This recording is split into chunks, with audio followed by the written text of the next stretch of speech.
करते हैं, what is anti element.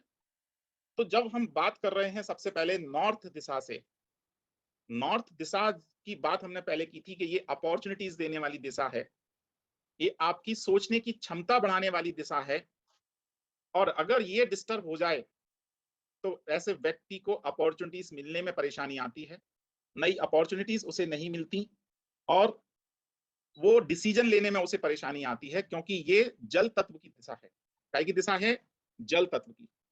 और अगर मान लीजिए हमारा जल तत्व कमजोर हो जाता है, क्योंकि जल का स्वभाव क्या होता है? जल का स्वभाव होता है आगे बढ़ना और बहना। और कहीं अगर गंदगी हो जाती है तो उसको साफ कौन करता है? जल करता है ना।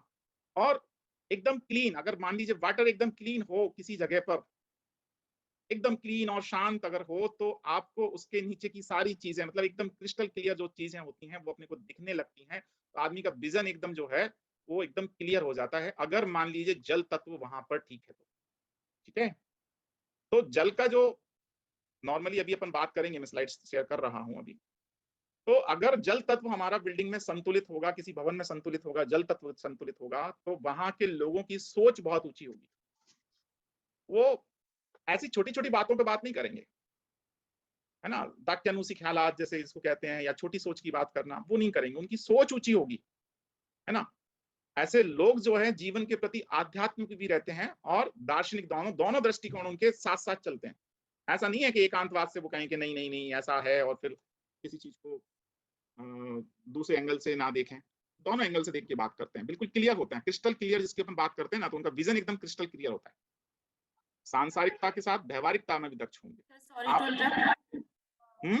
सॉरी टू इंटरप्ट, बट आप जो बता रहे हैं ना, बिल्कुल नई चीजें, ऐसे लग रहा है कि बिल्कुल आप फ्रेश बैठे हैं, पहले ये वाली चीजें नहीं पढ़ी। आपने पढ़ी ही नहीं होंगी ना, क्योंकि ये सच्ची सर, मैं फाउंडेशन तो जो होता बिल्कुल है ना। फ्रेशर ही समझो सर मुझे, मेरे को हर चीज हर क्लास नई, मतलब कुछ कुछ कंसेप्ट है सेम, लेकिन आप जिस तरीके से बता रहे हैं ना, यहाँ और भी स्टूडेंट है, I think they will be agreeing with me, कि बिल्कुल मुझे ऐसे लग रहा है फ्रेश कोर्स कर रही हूँ। फाउंडेशन क्लियर अगर अपन नहीं करेंगे तो फिर परेशानी, मतलब आगे की चीजों पे हम जाना चाहते हैं। कई बार मुझे मैसेज लोग भेजते रहते हैं, स्टूडेंट्स भेजते रहते हैं, सर रेमेडीज कब पढ़ाने वाले, रेमेडीज कब पढ़ाने। रेमेडीज तो मैं अभी पढ़ा दूं आपको, एक दिन में पढ़ा दूं मैं एकदम, लेकिन पहले आप चीजों को समझना तो शुरू करो।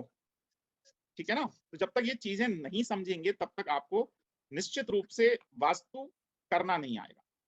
आप जाएंगे, लोग, एक मिनट प्रदीप जी, आप जाएंगे और फिर लोग ये कहेंगे कि यार यार मुझे रिजल्ट नहीं मिला, क्योंकि आपने ऑब्जर्वेशन नहीं किया ना वहां सही ढंग से। ऑब्जर्वेशन कैसे होगा? आप सिर्फ जाके आपने देखा, मैप बना लिया, ग्रीडिंग कर ली और उसको बता दिया आपका ये वाला जोन बढ़ा हुआ है, ये घटा हुआ है, या यहाँ पे ये है, उससे काम नहीं होगा। उसका व्यवहार भी देखना पड़ेगा, वो व्यक्ति क्या बोल रहा है, वो व्यक्ति अपने से नीचे वाले से कैसे बात कर रहा है, उसका सोचने का तरीका क्या है, ये सब चीजें भी महत्वपूर्ण होती हैं वास्तु में। प्रदीप जी आप बताएं क्या क्या है। हाँ, सर मैं ये बोला, जैसे आपने बोला कि लोग रेमेडी रेमेडी, तो सर गाड़ी के आगे घोड़ा लगता है तभी आगे बढ़ती है, और घोड़े के आगे गाड़ी नहीं लगती सर, घोड़े के पीछे गाड़ी लगानी पड़ती है। तो उत्साह में हम लोग मतलब घोड़े के आगे गाड़ी लगा रहे हैं रेमेडी रेमेडी हाँ, करके। थोड़ा सा इंतजार कर लो, रेमेडी भी मिलेंगी, और एक से एक धुआंधार रेमेडी मिलेंगी आपको। आपने देखी नहीं होंगी, सुनी नहीं होंगी, गारंटी के साथ में ये बात कहता हूं मैं आपसे। रेमेडी जो आपको मिलेंगी ना, ये बात अभी अगर आप लोगों ने मेरे ग्रुप्स में अगर देखा होगा या मेरे वीडियोस में देखा होगा, तो आप देखो, मैं जो वहां रेमेडीज बता रहा हूँ, क्या आपने वो रेमेडी कहीं सुना?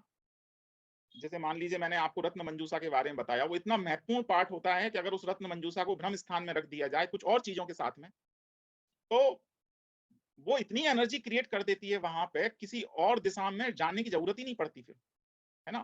तो उस रत्न मंजूषा को हमने कोशिश किया है कि भाई आपको इस बार हमने जो उपाय दिया था ना, कल पुष्य नक्षत्र पे रत्न मंजूषा सब लोग बनाए, अल्टीमेट है उसके रिजल्ट, अल्टीमेट, है ना। तो खैर अभी हम बात कर रहे हैं, तो जब हम वाटर एलिमेंट की बात कर रहे हैं तो वहां के लोगों की सोच जो है ना बहुत ऊंची होगी, क्रिस्टल क्लियर होगी, है ना, सांसारिक के साथ व्यवहारिकता में दक्ष होते हैं, ये चीज मैंने बताया। बस अगर यही यही तत्व, जल तत्व, अगर किसी का नॉर्थ एलिमेंट, जल तत्व जिसको अपन कहते हैं, वो अगर डिस्टर्ब हो जाए तो क्या करेगा?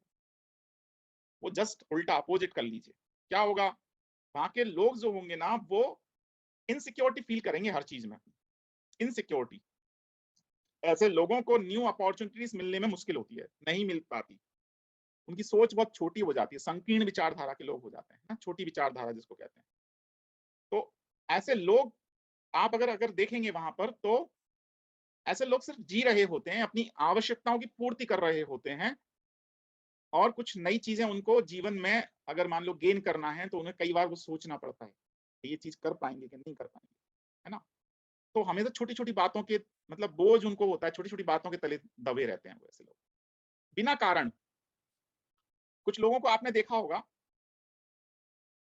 कुछ लोगों को जैसे मानो बेवजह वो चिंतित लगे रहेंगे, भई आज आपको आज ये काम करना है, तो वो क्या कह रहे हैं, "यार नहीं आज नहीं कर सकता, टाइम नहीं, टाइम नहीं।" और जब टाइम की बात करते हैं, "भई आज काम क्या है आपको ये तो बता दो।" तो उसके पास कोई काम भी नहीं है। टाइम है नहीं और काम है नहीं। और जो व्यक्ति बहुत बिज़ी हो, उसके पास बिल्कुल फुर्सत नहीं हो, आप उससे बोलिए कि यार मुझे ये वाला काम है और वो आपका खास दोस्त है या आपका मिलने वाला है, रिश्तेदार है, परिचित है, कोई भी है, वो 2 मिनट में झटका मतलब 2 मिनट नहीं लेगा आपकी मदद करने के लिए और आपके साथ में वो उस काम की मदद या आपको मदद करने के लिए तैयार हो जाएगा। एक उदाहरण बता रहा हूँ मैं आपको